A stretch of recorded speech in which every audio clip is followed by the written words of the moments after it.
Social মিডিয়ায় বেশ পরিচিত মুখ কন্টেন্ট ক্রিয়েটর রাফসান ছোট ভাই গত ৯ মে বাবা মাকে বিলাসবহুল একটি জার্মান অডি গাড়ি উপহার দিয়েছেন। রাফসানের গাড়িটির বাজার মূল্য প্রায় ২ কোটি টাকার উপরে। শুধু কন্টেন্ট বানিয়ে রাফসানের এত টাকার গাড়ি কেনা নিয়ে দেশব্যাপী শুরু হয়েছে নানান বিতর্ক। কন্টেন্ট ক্রিয়েটরদের পেশা ও আয় নিয়ে বিভিন্ন মহলে শুরু হয়েছে আলোচনা। বিশেষ করে প্রাতিষ্ঠানিক পড়াশোনা ও চাকরির সঙ্গে অনেকেই তুলনা করছেন কন্টেন্ট ক্রিয়েটরদের। অনেকেই বলছেন ভালো পড়াশোনা কিংবা নামি দামি সেক্টরে চাকরি করেও সারা জীবনে এত টাকা আয় করা সম্ভব না। তাহলে কি তারা ভুল করছেন? চাকরি ছেড়ে দিয়ে তাদেরও কি ফেসবুক কিংবা ইউটিউব চ্যানেল খুলে বসা উচিত? আবার সন্তানদের ভবিষ্যৎ নিয়েও অনেকেই সন্দিহান। অনেকেই বলছেন সন্তানরা যদি বড় হয়ে কন্টেন্ট ক্রিয়েটর হতে চায় তাহলে তাদের আসলে কি বলা উচিত? সারা জীবন হাড়খাটুনি খেটে সুনামের সাথে চাকরি করেও রাফসানের মতো আয় করা তাদের কাছে কল্পনাতীত। অথচ মাত্র ২৬ বছর বয়সী রাফসান কন্টেন্ট বানিয়ে কোটি কোটি টাকা আয় করছেন। এ বয়সে তিনি একজন সফল মানুষ, তাই অনেকেই তাদের পেশা নিয়ে আফসোস করছেন।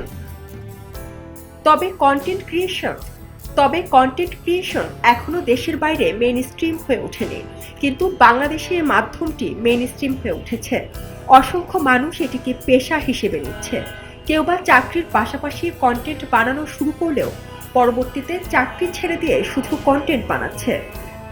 এর কারণ হিসেবে দেখা যায় এখনকার শিক্ষা ব্যবস্থা ক্যারিয়ার নির্ভর নয়।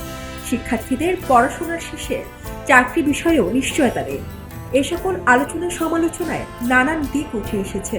রাফসানের সফলতা দেখে অনেকেই তাদের স্বপ্ন বদল করতে চাইছে, অনুপ্রাণিত হচ্ছে কন্টেন্ট ক্রিয়েশন নিজের পেশা হিসেবে বেছে নিতে। তবে সেখানেও কিন্তু একটা বড় প্রশ্ন থেকে যায়, সকলেই কি রাফসান ছোট ভাইয়ের মতন সফল হতে পারবে? সারা জেরিন, খবরের কাগজ। আমার এমনিতে খেতে পছন্দ লাগে, অ্যাওয়ার্ড পেলে না পেলে আমার অত একটা খারাপ লাগবে না। তো আমি এখন নিজেকে এন্টারটেইনার ডাকি। কেন?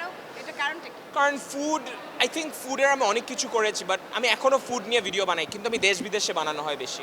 আই থিঙ্ক আমি আসলেই ফুডি, কারণ বেশি রিয়াকশন দিয়ে গেলে তো আপনি আমাকে কোনো টিভির নাটকে দেখতেন।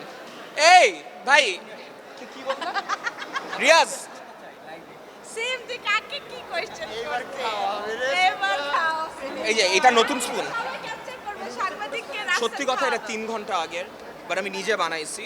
And it might not be that good because it's been 3 hours, but I tried.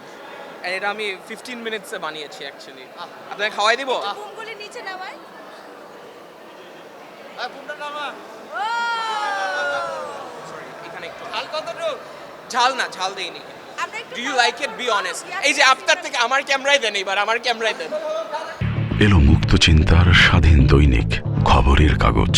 এখন খবর হবে নিখাত, নির্ভীক, নিরপেক্ষ।